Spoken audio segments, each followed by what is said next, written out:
हामी चाहिँ यहाँ माथि सल्लेरीमा आएको। सल्लेरी यता पुरै सल्लाको रुख छ अनि जङ्गलमा खोज्दाखेरि चाहिँ यो सल्लाको त्यो पाइन कोन हुन्छ नि, सल्लाको बिउ के हो यो सिम्टा भन्छौँ हामी चाहिँ यसलाई। यसको आफ्नो आफ्नो स्थानीय नाम अरू पनि हुनसक्ला।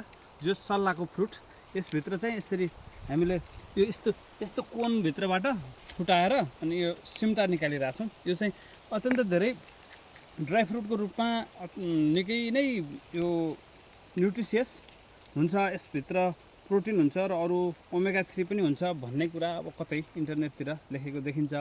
खासमा यसमा के हुन्छ भन्ने थाहा छैन। यसमा पक्कै पनि यो मलाई थाहा छैन, तर यसमा पक्का पनि ओइल एउटा चाहिँ यो चिल्लो पदार्थ छ यसमा। र अरू काजु किसमिसमा जे कुराहरू हुन्छ, किसमिस होइन काजु यो बदामहरूमा जे हुन्छ त्यस्तै किसिमको स्वाद हुन्छ। यो अत्यन्तै प्रोटिनयुक्त खानेकुरा हो भन्ने कुरा हो।